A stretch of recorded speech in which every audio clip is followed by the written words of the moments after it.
Avatar 1 original recipe Avatar gifted us with the iconic imagery of giant blue cat people that like to go and they like to have sex with their tails or whatever was going on in that first film. And now, 13 years later, Avatar 2 graces our screens and blesses us with a more iconic image of these new creatures of Pandora. Slightly different blue cat fish people. Still very tall, but now they've got flippers and slight flippers. Still hands, but, the tail's a bit like a fishy. But don't worry, if you're like, well, there's not going to be enough giant blue cat people situations and, moments. Don't worry. These catfish people, they still go... There's plenty of moments where someone goes... Fun giant blue catfish people jokes aside, let's get real for a second because this might be the greatest visual achievement of all time. It is truly stunning to a point where I almost kind of can't believe it exists, at all. Most visual effects movies are full CGI kind of films that you watch. There's a part of me that goes, it just looks so good. It looks so good. It really, really does. But I don't believe it. I just my brain just goes, well, that's not real. I know it's not real because I just know. This film, there were so many points throughout this film where I just had to remind myself that every single frame of this is just not real. Yes, little tiny elements here and there, but mostly just not real. There are giant blue cat people holding bow and arrows, shooting them, and water and whales and amazing scenery and just all these big white epic shots that just look so gorgeous and amazing. But also there's just these shots of two people standing there and there's just water dripping off their faces and just the texture on their hands and their eyes and just it is so incredible to look upon, just to see it. It was wondrous, to the point I kind of can't believe it exists. So the big draw is the underwater sequences. That's what took James Cameron so long. He wanted to figure out how to do the motion capture underwater to make it feel all real and cool and good and whatever. And so that being the big kind of gimmick, the draw of the film, what does it look like? Is it worth seeing? Well, yes. Oh my god, yes. I mean, literally, over the credits, it just has B-roll footage of ocean stuff and Pandora-related animals floating across the water and whatever, and there's a shot right there, the very last shot of the movie before just the black credits roll, and it's just rolling over other credits, and a big whale hits the thing, there's light and sunlight and, doing that whole silhouette-y thing, and it bursts out of the water and goes rah, the big whale, and it smashes back down. That shot alone, knowing it's all entirely visual effect, that shot alone is worth the price of admission. But imagine that for 3 hours. 3 hours and not a single shot looks bad. I need to stop just saying how good but it's the most gorgeous thing in the world. And I think what really kind of sets it apart from anything else, because we've had a couple of films recently, well, Aquaman wasn't that recent, but big visual effects CGI things where they're set underwater. We had Aquaman, and then we had Marvel's version of Aquaman, Black Panther 2, hey, look how Fish Boy's got wings on his feet. Isn't that cool? Yeah, actually, that's pretty cool. I mean, it's the only good thing about that film. But both of those films take a really different angle to the underwater stuff. Marvel, they go, murky, boring, disgusting world that you'd kill yourself if you lived in. I don't know why they made that decision, but I guess they made a choice. I think what they did is they just went so polar opposite to Aquaman, which was just bright colors and crazy things and, this octopus is playing drums and all that kind of crazy stuff, which sounds like I should love it, but it was almost too much. It was just so madness and insane. Whereas James Cameron kind of put this perfect balance in between them where everything just looks so gorgeous, so vibrant and beautiful, but then he still used kind of darkness and shadow, and he was able to just play around with so many different visuals under the water. But honestly, it just looks so good. There are so many scenes where people are talking and your eyes drawn to 1,000 different things, but it never feels cluttered or overstuffed or too bare where you're just in the ocean going, there's nothing but water. It's just it's always so visually stimulating and exciting and interesting. You could watch this movie on silent, just listening to your favorite just album. Just listen to the new Taylor Swift album and watching the visual of the movie. You'll have a good time.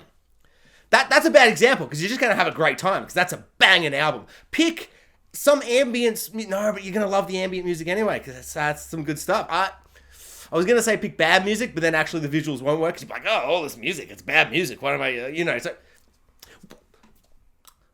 To clarify, all I mean is you don't need the story or the dialogue or the things happening in the story to just enjoy how incredible it is But then you get, a pretty good story. Traditional, a little cliche, and maybe the same movie as last time, but underwater. But it's underwater this time, and there's whales this time. Avatar 2, Let's Go for a Dip, feels like a traditional old school sequel, and I kind of love that about it. Like, it's got this really sincere kind of, wear its heart on its chest kind of feeling that I feel like a lot of films don't have anymore. They feel kind of like snarky and kind of meta, and they have this like tongue-in-cheek kind of vibe to them, which is totally fine. You can do that kind of film.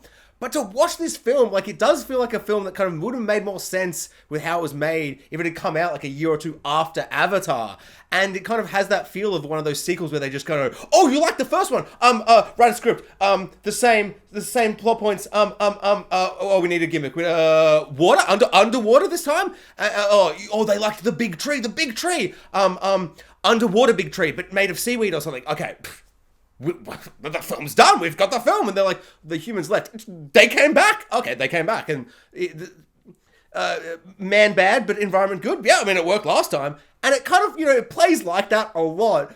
But I really enjoyed that. Like, I feel like not enough sequels nowadays are just kind of go, I don't know, like, I feel like if you do such a beautiful, amazing film where the world is so interesting, and there is a lot of really interesting character stuff to do with family that feels really new and fresh, which I'll get to. It's also very sequel-y.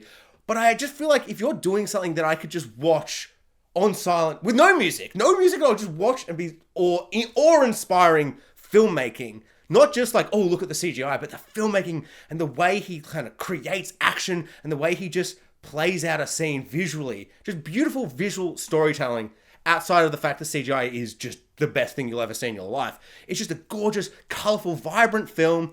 It is so kind of beautiful and heartwarming, and there are spooky, scary bits. There are romantic, sexy bits. Yes, there are sexy catfish/cat people situations. Yes.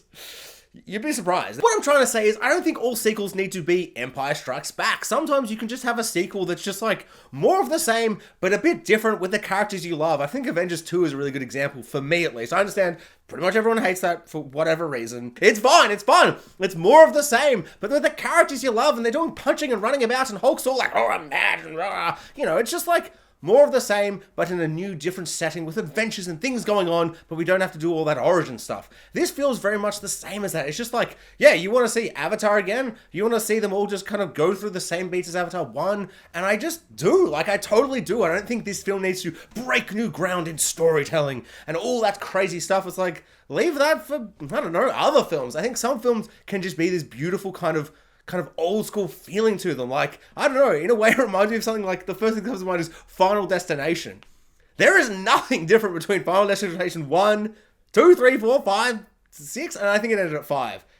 It's just like they're the same film, but kind of different. I think if you have recently rewatched Avatar and it really didn't vibe with you, this isn't going to do much for you unless you're really interested in just looking at the visuals, because they are much improved, even though Avatar, like rewatching it now as an adult, it's like until Avatar 2 came out, it's easily the best fully CGI visual effects movie of all time. It's way ahead of its time. It looks better than the last 5 movies, maybe 10, 15 movies in the MCU. It's just a stunning, beautiful movie. And the story, I feel like it's not as bad as people say, but, whatever. Everyone just likes to hate it because it's like this, I don't know, it became this cultural thing. I've never seen so much hate where people are like, I hope James Cameron's film bombs at the box office. Why?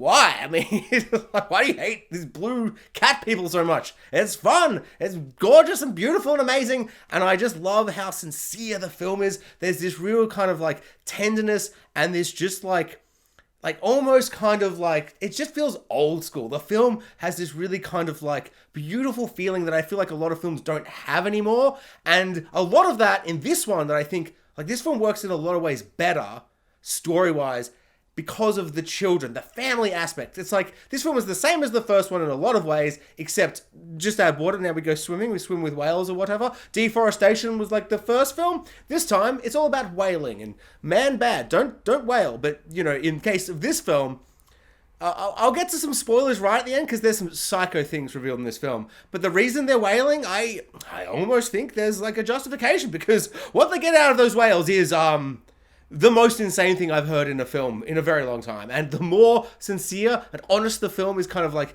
telling this story with no tongue in cheek, but they say lines that happen in this movie, it's like, yes, please. Oh my God, yes, please. Sorry, what? Sorry, what? Australian pirates, man? You get what out of the whale? It's nonsense. State of the end, time codes or whatever, I'm going to discuss it in depth. So apart from water and running about in the water with whales and having a good old grand time with these new turquoisey, bluish catfish people, the film is mostly about family. Jake Scully's family, Sully. It's Sully. Scully is the other blue thing, but from Monsters, Inc. He's like, I scare you. But then the film is like, now I make you laugh. Ha ha ha ha, whatever.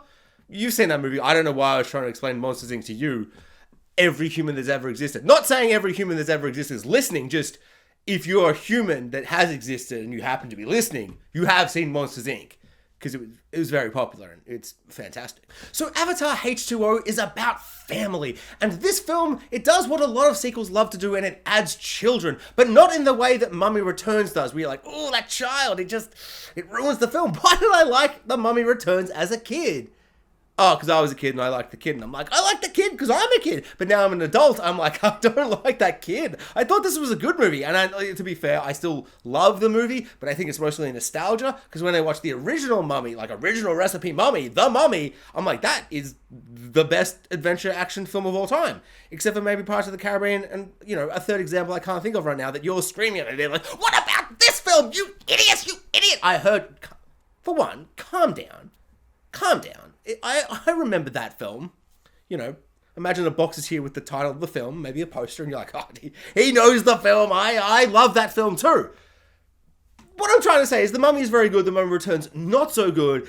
And, there's lots of different elements that don't make it as good, but the kid really weighs it down. I don't like him in that. Whereas this Avatar 2... Now, let's take a dip in the pool or whatever. I've said too many water things. Avatar 2 adds kids, but it does it in the good way. Like, I had an example before when I was doing the barest of notes. I had an example. What was it? There was a whole thing to do with this. It's Aliens 2. Aliens 2 adds a little kid, but it's good. Judgment Day. Terminator 2 adds a kid, but makes it good. Both, of course, written by James Cameron. Our Lord and Christ JC, our Lord and Savior JC, James Cameron, he knows how to add a child into the sequel and make it good. Unlike, I don't know, Stephen Sommers and everybody else who's ever made a sequel and added a kid. The villain of this story is quite interesting. Like, as soon as it kind of begins, you're kind of like, oh, okay, we're going to do this. That's interesting. And I feel like they play some really interesting themes and ideas throughout it with this kind of new take they're taking on, like, our villain. There's one negative of this film that just really irks me. We have a little Tarzan kid, a little human boy that runs around with our avatar Na'vi, and he just doesn't work for me at all. I think the casting is wrong. There's some weird moments where he's going like, and I'm like, I get it, like a Tarzan little boy running around with the Na'vi, but his acting and just his, I don't know, the whole characterization of him doesn't really work. I think they're going for this whole kind of like Theon Greyjoy kind of situation where I feel like they're trying to play him on both sides of like the kind of conflict, but it doesn't work like Theon Greyjoy does. And I feel like if they had pushed it further and they had made his life in like as he grew up as a Tarzan like a bit harsher and intense, that you'd be like, oh shit, which side is he gonna fall on? But you don't, because I don't know, I think that's like a big weak element of the film. And as soon as he becomes into it, you're like, I see where this is going. And then it goes exactly that, and then it tiptoes this way and then it tiptoes that way. And maybe if the actor was good, I would like it, but he's bad, so I didn't. And then by the end of the film, I was like, I don't even hate him that much. Like, some, big action scenes happen towards the end, and I'm like, I don't even hate him anymore. But I think it was just the film was so long, and so much goes on. By the end, I'm like, I guess he's in the film, so, I'm so on board with everything else, and I guess I'll accept that he exists in this, universe. If you're still somehow on the fence about whether you should go see this film or not, I 100% recommend it. I just think it's one of those films that is truly a cinema event. It is so spectacular to see on the big screen. It's just so visually exciting and amazing. Maybe, if you're like, 3 hours, it's very long, bring some candy and maybe don't eat all the candy straight up the front so then you don't like sugar crash towards the end. Because there was definitely a point, even though I love this film so much, Whereas at about 2 hours, I'm like, oh, I'm getting almost overwhelmed because the film's so long and so visually overstimulating and incredible. But then, like, just as I was like, oh, I might be getting a little bit kind of like, like, not samey, but just like, it's just so much happening. I was like a bit like, oh, I might get tired, just like watching so much happen. But then as soon as I thought that, it just hit us with like the last hour of action, which is just spectacular. Like the action in this movie is fast and frenetic and energetic and amazing. The way it's shot, there's just so many different, exciting, kind of unique ways they like kind of build up the tension in action scenes. There's some very James Cameron-y things to do with boats and drowning, and there's that classic Avatar 1 stuff where the Avatar have bows and it looks normal, but when they shoot it, it hits a human, and you go, oh shit, yeah, the arrows are real big. Oh my lord. And it's violent and intense and exciting. Yeah, the action is adrenaline-inducing, and there will be maybe a point for a lot of people where you get about 2 hours in and you go, oh god. But that last hour is just incredible.